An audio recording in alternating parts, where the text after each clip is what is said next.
Hey guys, Anthony with the Rag Company, and in today's video, we have snuck into the OG HQ for what? A rinseless wash. So behind me here, we have Matt's E36 M3 and this very beautiful violet purple, and we're gonna be going through and giving this a rinseless wash with Mckees N914, something I don't use often, but when in Rome, eat in Rome, do as the Romans do. See, I knew it. So we're gonna be grabbing our supplies here, jumping straight into the wash, and yeah, we're gonna have a good time. So let's sneakily do this and try not to make too much noise. All right, so here we are. I've pulled all the products we're gonna be using in today's video. Normally, this would probably look a lot different back at TRC. So I'm using what Matt has here. So we have some pluffles here in the 16 by 16 size, which are going to be my rinseless towels. I'm gonna use the multi-towel method here for this wash, and these are gonna go in the bucket. I have some FTWs here, which are gonna be used as my drying towel in conjunction with the 16 by 24 gauntlet.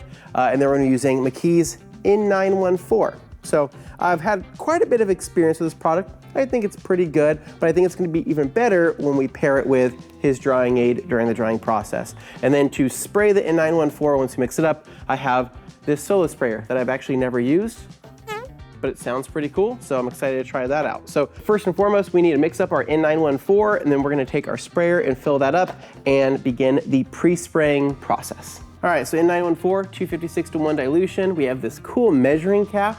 We don't have any of these at TRC. This is actually quite fancy. So got an ounce here, pour, makes it easy. Fill this up again, bam. I think I'm a little over 4 gallons, so a little bit just to be like safe. All right, so N914 is mixed up. It has a nice kind of, I don't know, watermelon, kind of a candy scent to it, which is quite nice. I'm gonna grab our solo sprayer here and go ahead and drop this into our bucket for our pre-spray.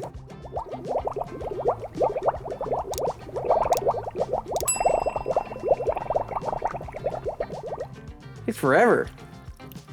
Okay, cool. And this is nice. It's got a nice little weighted tube here and it kind of a 360-degree spray. Solo 260. Okay, let's see how this works. Nice, okay. All right, I can get behind that. I'm normally used to pumping things, so that's quite nice. All right, let's get to spraying. I'm gonna pre-spray here. Lay the product on the surface first. The reason why I like doing this is because it starts to begin working. It starts to encapsulate things, starts to break down the dirt, also adds lubrication to the surface. This is kind of a, give me like a nice happy meat. There we go, perfect. So I'll pre-spray pretty much everything except for the wheels, because we're gonna save the wheels for last, and we're gonna knock that out with the same exact bucket. We probably won't have to refill because this car is, some people don't think it's dirty because it's one of Matt's cars, but honestly, it's got dust on it. It looks like it's gotten rained on or something like that before, so it is dirty. This is a nice rinseless wash territory. Now, do I think that the E36 is a beautiful car?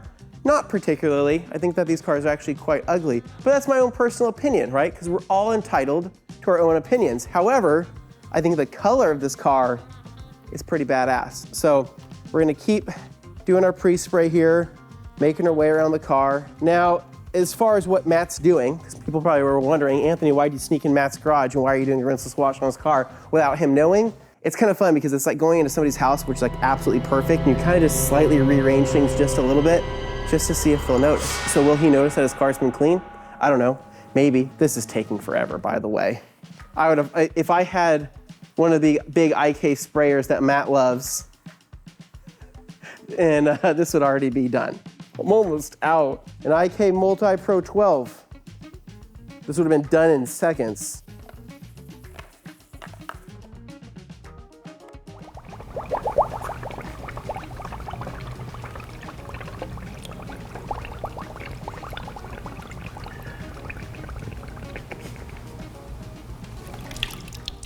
It's not even full. Give me another 10 minutes so I can rinse the front of this. Looks like our pre-spray at this point is done, so let me show you what I'm gonna do for the towels. All right, so for the multi-towel method, this is pretty simple to do. Basically, we're gonna take his pluffles. Now, this is his preferred rinseless washing towel. It's not my preferred towel. I like the Wolfpack towels. I like Eagle Edgeless 500, 350, I think that the Minx is also a great rinseless washing towel, but I've never done the Pluffles before, so we are going to see how Matt kind of does this. So I have 6 towels here. This is more than enough to be able to flip to all 8 sides of the towel without actually having to use the same side more than once if we don't want to. So this is a really easy way to do this, but for this I'm gonna take all 6 of our Pluffles and dunk this into our rinseless wash. So all these are gonna be wet, and that's how it is. But the Pluffles are a 70-30 blend, and they are a hybrid weave. So they're a combination of our Eagle Edgeless towel and our Dry Mirror Rivers. So you get kind of the best of both worlds. You get the absorbency of a waffle weave because of all the thirst pockets there and kind of that base layer weave, but then you also have the safety net of the Eagle Edgeless. So I've always said that the Pluffle is actually one of our safest drying towels that we sell at the Rag Company, but when used as a rinseless wash towel, it should in theory have a lot of the same effectiveness that an Eagle Edgeless would have, but probably be able to hold a little bit more liquid. So we don't want these to be absolutely saturated. We want them to be wrung out a little bit, but I'm gonna show you how this looks. So I'm gonna pull out one of my Pluffles here. You can see that's holding quite a bit of liquid.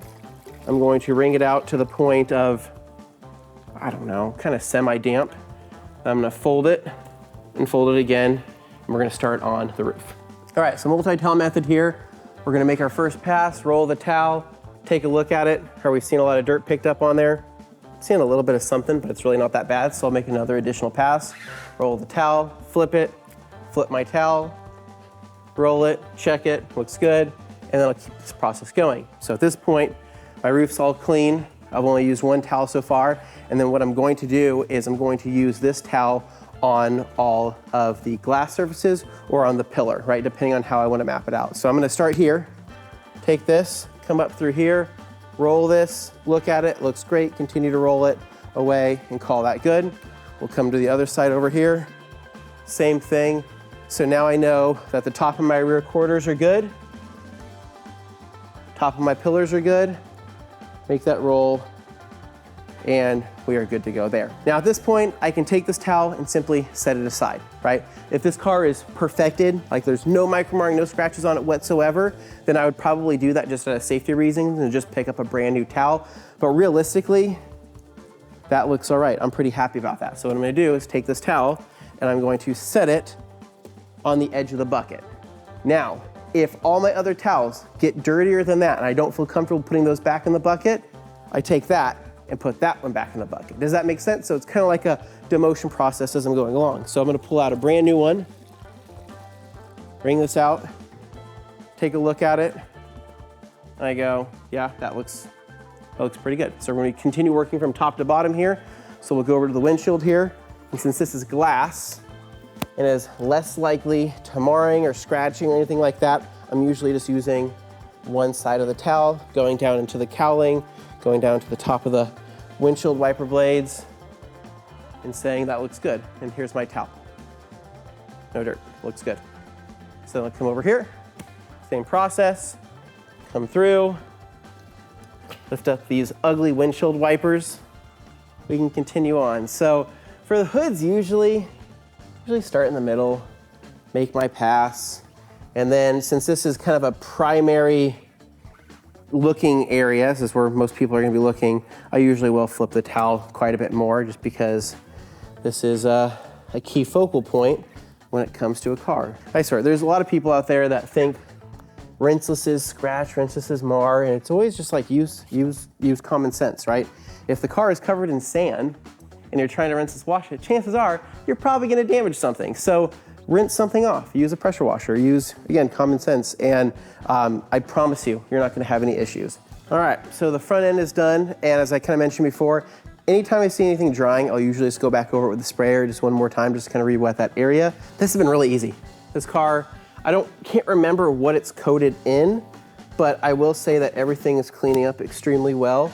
One thing I didn't talk about is kind of what I do on the sides of the car. So the side skirts and any lower areas, especially if there's dirt, I will save those for very, very, very last, not including the wheels. So the wheels are actually technically for last, but I'll save those lower areas for last because that's when I'll go back through to those towels, do the promotion process, and then use those to clean up the lower areas just because that might be the dirtiest part. And then come down to this lower section, and this is when I'll kind of do my first test look here. And I've picked up some dirt. So that tells me that there on the side skirt is gonna be pretty dirty. So I'll go back through, kind of clean up around that area. All right, so that side's done. We are going to take our towel here, and this one picked up quite a bit of dirt. So what I'll typically do is just set that aside, as my other 3 towels I used previously are cleaner than that. So this is demoted completely out of my process. So then I'm gonna grab my next cleanest towel, and we'll go to the passenger side. Same thing, right where I left off. Still looking good. Whoop. Touch the tire. I don't like that when it touches the tire. So you know what that means? It means that this towel is done. Sorry. You didn't mean to do what you did. Got a freshie. Picked up a little dirt. Go back through one more time, double check. And roll the towel as needed. Get in between here, shove my towel on the backside, come back through, do a quick little swipe in here, clean that up, and then for underneath the spoiler, I'm gonna open up the towel a little bit, slide that through, do a little shimmy. So you see how I'm shimmying this spoiler here? Maybe you should shimmy your way on down to hit that subscribe button down below so you don't miss any more future content.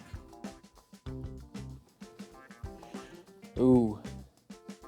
Ooh. We're getting some dirt finally from those lowers. And this towel's done. So now where we're at here is I have demoted fully. I've fired 3 of my platinum pluffles. It's nothing against them. They just got too dirty, so I can't use them again. I can, but I just need to wash them. I don't feel comfortable putting them back in my bucket, because at this point in time, my bucket is crystal clear. It has not been dipped back into.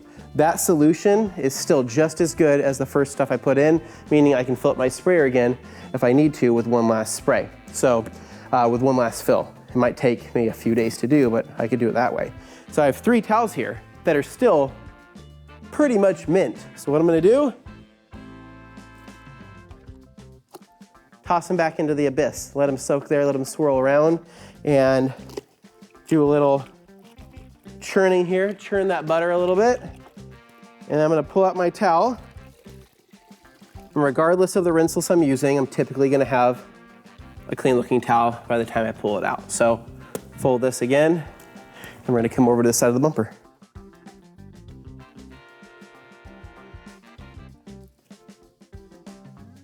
All right, so this towel, I'm gonna call it done. Set that right there, which means I have 2 semi-freshies that I can use on the side skirts. So technically I could have gotten away with this wash with only using 5 towels, but instead I pulled 6 just to play it safe. So pull this towel out, fold it in my 4ths again, and then come over to our side skirts.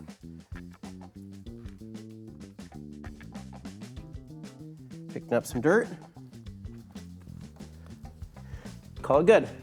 So at this point in time, we have wiped every square inch of the exterior of this vehicle, minus the wheels, and everything is clean. So now I'm gonna show you what I do to dry this and make sure that we can touch up anything that we may have missed. All right, so now it's time for the drying steps. I'm gonna grab my extra slow electric sprayer and kind of suffer through this, but we're gonna go ahead and spray everything down. Now, and if also you're working in heat or you're working in sunlight, this is the whole process that I'm doing here. I would just do one section of the car at a time. I wouldn't spray everything at once just in case you don't want things to dry. But if you're using something like distilled water in doing this, then you could do the whole thing in one shot. It's not gonna hurt anything. So we got our drying aid here, got our gauntlet, and we have our FTW. So how this is gonna work, we are going to knock out our sides of the car first, because this is where, if there's any type of liquid here, this is typically where it's gonna fall off the fastest, right? We're gonna lose our amount of rinseless here.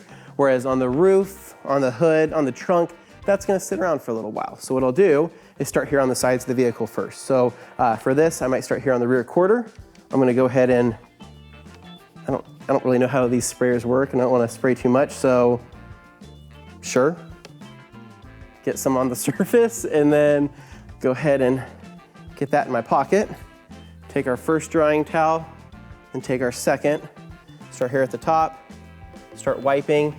And on this step, I'm not as meticulous about having to wipe in straight lines and stuff because realistically, I know I've gone through everything really, really well. I don't feel like I've missed any spots.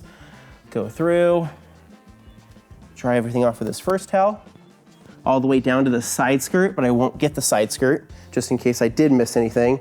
I'm gonna take my second drying towel. This would be the Matty way of doing it. All right, so I think you guys get the general point of this, so we'll go ahead and knock out the rest of the car. So now it is time for the wheels. This is the bucket. I have it half full still of N914, and it is beautiful. It is crystal clear. It looks like it's never been used. So I'm gonna use what's left in my bucket here for the wheels. So for this, I'm gonna grab one of the 12x12 gauntlet towels. I'm gonna go ahead and throw that in here. And this is going to be my wheel cleaning towel and get it nice and saturated. So this is ready to go. I'm gonna use that for my wash media. And then I have my dirty wheel here. So I'm gonna use my sprayer again. Go ahead, pre-spray the wheel. These are coated, so this is gonna be pretty easy. Spray that. Now I think I need a little bit more cleaning power since this does have some brake dust on it. So I'm going to grab my APC here, all-purpose cleaner. I don't know which one this is, but we're gonna go ahead and just do a light spray just on the face. That's it. Just gonna add a little bit extra cleaning power for what we need. Take my towel here, wring this out, flip to whatever side works for me. I'm gonna go through and start cleaning. After I'm done cleaning up this wheel and getting into, or trying to get into all the nooks and crannies without a brush, going to kind of finish this out. And then what I would do is I would take my sprayer again, rinse any of the APC off, add a little bit more cleaning power, then come back through with my drying towel. All right, so we just finished up with the wheels and everything else looks pretty amazing. So at this point, what I like to do is take a blower here to blow out all my cracks and crevices. And in case just there's any rinseless wash still kind of hanging out here around the headlights, around the lugs and all of that stuff. So we're gonna go through, blow dry the whole car, and then I'm gonna come back through with the drying towel, clean up any residual stuff, as well as clean up the jams and under the hood and under the trunk. So let's get to blowing. All right, we're gonna leave him a little Easter egg here to know that we've been here. So I'm gonna take his mat, lift this up, see on that little pad right there, and he'll know that the rag company was here. Many months later. Like cleaned up for contacts, you know, I want the warm water because putting cold water in your eyes is not fun. True. So I always do it that way. So I generally end up brushing my teeth with cold water. The rag company guys are, Matt, have you had a chance to look under the driver floor mat of the E36? Uh-oh. Maybe they have. And then there's a smiley face. Well, I can look right now. All right. This could be the last time they're ever invited to my house. I don't know how to touch his car anymore. Oh, geez. Let me fix this. That's nonsense. Look at this. Oh. All right, so that is a wrap and the E36 is finished and this turned out pretty dang good. So hopefully Matt enjoys this little surprise once he gets back from his work trip and he'll come home to a nice, clean and glossy E36. But hopefully you guys enjoyed something new. Maybe you took away a couple of tips from this process. And as always, if you guys enjoy the detailing content, make sure to give us a big thumbs up, subscribe down below for more, and stay tuned for more videos right here at The Rag Company.